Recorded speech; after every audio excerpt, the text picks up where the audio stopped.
Actually গতকালকে রাত্রিতে আমাদের থানার অফিসার সাব ইন্সপেক্টর অর্পণ সাহা, এএসআই মানিক কর এবং তাদের সঙ্গে আরও স্টাফ ভেহিকেল চেকিংয়ে ছিলেন বলতে নবচমনিতে ছিলেন।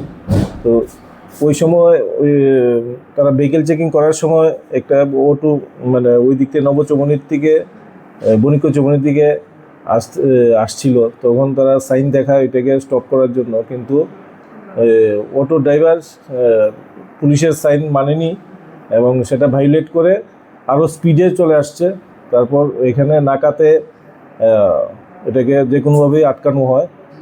নাকাতে আটকানোর পরে সেটাকে আমরা সেই অফিসার অর্পণ সাহা এবং মানিক কর তাদের স্টাফ প্রিলিমিনারি চেক করার পরে বুঝতে পারে যে তাদের সঙ্গে অবৈধ কোনো নেশাজাতীয় সামগ্রী আছে। সেই সূত্র মতে আমাকে ইনফরমেশান দেয় এবং ইনফরমেশান দেওয়ার পর আমি সেটা এসডিএম জিরানিয়াকে রিকোয়েস্ট করি একজন এক্সিকিউটিভ ম্যাজিস্ট্রেট পাঠানোর জন্য সঙ্গে সঙ্গে, এবং এফএসএল টিমকেও বলি আসার জন্য স্পটে। তো এফএসএল টিম এবং এসডিএম জিরানিয়ার থেকে যে এক্সিকিউটিভ ম্যাজিস্ট্রেট উনিও আসেন। আসার পরে সেখানে আমরা তল্লাশি করি। অটোর ভেতরে তল্লাশি করার পরে একটি বেটের কাভারের ভেতরে 4টি বান্ডেল পাওয়া গেছে। প্রত্যেকটা বান্ডেলে 2000 ইয়াবা ট্যাবলেট করে 8000, টোটাল 8000 ইয়াবা ট্যাবলেট আমরা রিকভারি করি।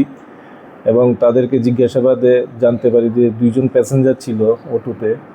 তাদের জিজ্ঞাসাবাদে জানতে পারি যে তারা নাকি সেইগুলি নিয়ে যাচ্ছিল মধুপুরের দিকে।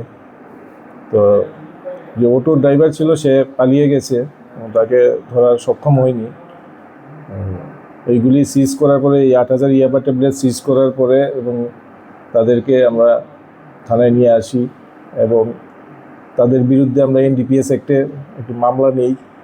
তাদেরকে আজকে কোর্টে ফরওয়ার্ড করা হয়েছে এবং তাদেরকে 5 দিনে পুলিশ রিমান্ডে আনানো হবে। পুলিশ রিমান্ডে আনানোর পরে তাদেরকে জিজ্ঞাসাবাদ করার পরে জানা যাবে, আরও তথ্য পাওয়া যাবে সেটা।